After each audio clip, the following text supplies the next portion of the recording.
UPSC में कितने subject आते हैं? ये एक ऐसा सवाल है जो यूपीएससी की तैयारी करने वाले हर नए एस्पिरेंट के मन में आता है, जिसके लिए वे कई सारी वीडियोस और आर्टिकल की मदद लेते हैं, लेकिन कहीं भी उन्हें इन सारी जानकारियों के बारे में नहीं बताया जाता। वहीं जो वीडियोस वो देखते हैं, उन हर वीडियो में उन्हें अलग अलग जानकारी दी जाती है, जिस वजह से वे काफी कंफ्यूज हो जाते हैं। दोस्तों, अगर आप भी इन्हीं सब परेशानियों से गुजर रहे हैं तो परेशान होने की जरूरत बिल्कुल नहीं है। आज के वीडियो में हम आपके सभी सवालों के जवाब लेकर आए हैं। नमस्कार, स्वागत है आपका प्रभात एग्जाम के हमारे YouTube चैनल पे। अगर आप हमारे चैनल पर पहली बार आए हैं तो हमारे चैनल को सब्सक्राइब करना ना भूलें। हमारी नई और लेटेस्ट वीडियो और अपडेट सबसे जल्दी आप तक पहुंचे, उसके लिए बेल आइकन को प्रेस करना भी बिल्कुल ना भूलें। तो बिना किसी देरी के चलिए शुरुआत करते हैं हम आज की यह वीडियो। ये तो आप सभी को पता होगा कि यूपीएससी की परीक्षा 3 चरणों में होती है, जिसमें पहले आता है प्रीलिम्स, इसके बाद आता है मेंस और आखिर में इंटरव्यू, जिसके बाद आपको आपकी रैंक के अनुसार पोस्ट दी जाती है। इन तीनों चरणों की तैयारी कैसे करनी है, क्या स्ट्रेटेजी बनानी है, ये सब हम आपको हमारी पहली वीडियोस में बता चुके हैं।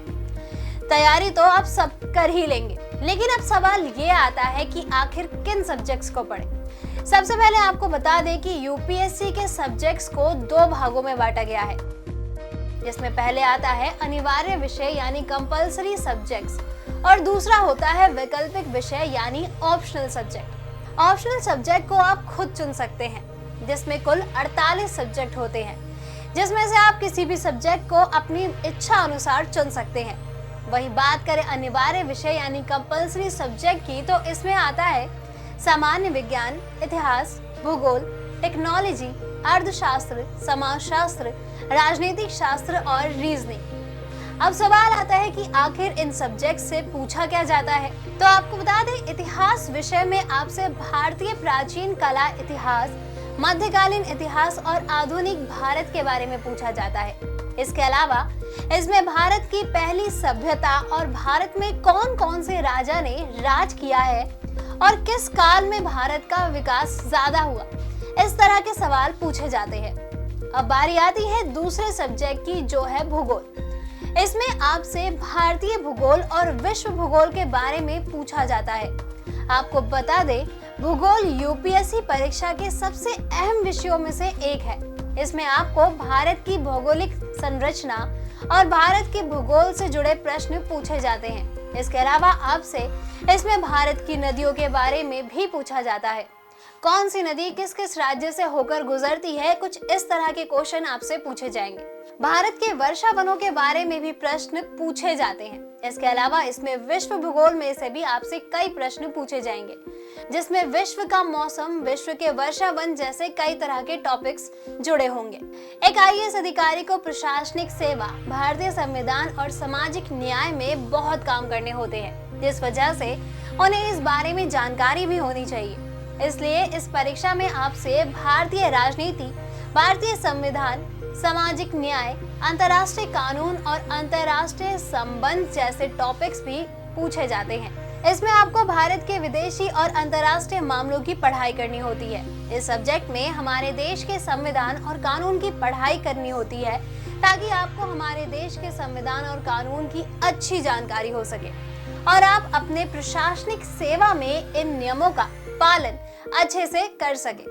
अगला सब्जेक्ट है आर्थिक विकास, जैव विविधता, सुरक्षा, आपदा प्रबंध और प्रौद्योगिकी। इन विषयों में आपसे हमारे देश के आर्थिक विकास जैसे इम्पोर्टेंट टॉपिक पूछे जाते हैं। इसमें आपको हमारे देश में पाए जाने वाले विभिन्न प्रकार के जानवरों और पेड़ों से जुड़े टॉपिक्स पूछे जाएंगे। साथ ही देश के जैव विविधता से जुड़े भी प्रश्न पूछे जाते हैं। दोस्तों, हमारे देश में अन्य प्रकार की प्राकृतिक आपदाएं आती है। इसमें आपको प्राकृतिक आपदाओं के बारे में भी पढ़ाया जाता है और इन आपदाओं से बचे कैसे, इस बारे में भी आपको पढ़ने को मिल जाएगा। इसके बाद बारी आती है एथिक्स एंड एप्टीट्यूड सब्जेक्ट की। यहाँ भी एक बहुत महत्वपूर्ण सब्जेक्ट है। इसमें आपकी बौद्धिक क्षमता की परीक्षा ली जाती है। इस विषय में मानसिक योग्यता से जुड़े प्रश्न पूछे जाते हैं। इस सब्जेक्ट में आपको मौलिक शिक्षा के बारे में भी पढ़ना होता है। दोस्तों, किसी भी काम के लिए एथिक्स का होना बहुत जरूरी है और बहुत ही जिम्मेदारी वाला पद होता है। इसके बाद जो सब्जेक्ट आता है वो है लैंग्वेज यानी भाषा का, जो कि एक ऑप्शनल सब्जेक्ट है। इसमें आपको किसी एक रिलीजन लैंग्वेज के बारे में पढ़ना होता है, जैसे गुजराती, मणिपुरी, संस्कृत, हिंदी, मराठी, सिंधी, बंगाली आदि। इनमें से आपको किसी एक लैंग्वेज को चुनना होता है और उसके बारे में पढ़ना होता है। दोस्तों, इसके अलावा जो ऑप्शनल सब्जेक्ट होते हैं उन्हें भी आपको अपनी इच्छा से चुनने की छूट दी जाती है। इसमें आपको physics, zoology, chemistry, biology, geology, Indian history, विधि शास्त्र, स्टैटिक्स, सामाजिक शास्त्र, इलेक्ट्रिकल इंजीनियरिंग जैसे कई टॉपिक्स जो कि आपकी स्क्रीन पे दिखाए जा रहे हैं उनमें से चुनने की छूट होती है। तो दोस्तों, अब आपको इस वीडियो की मदद से यूपीएससी में आने वाले सब्जेक्ट्स के बारे में तो पता चल ही गया होगा। वहीं यूपीएससी से जुड़ी अन्य जानकारी के लिए आप हमारी बाकी की वीडियो की मदद भी ले सकते हैं। अगर आपको हमारा वीडियो पसंद आया हो तो इसे अपने दोस्तों के साथ जरूर शेयर करें, और अगर आपके पास हमारे लिए कोई भी सवाल हो तो उसे कमेंट पे लिख के हमें जरूर बताएं। जल्द ही आपसे फिर मुलाकात होगी एक नई वीडियो पे एक नए टॉपिक के साथ। तब तक के लिए नमस्कार।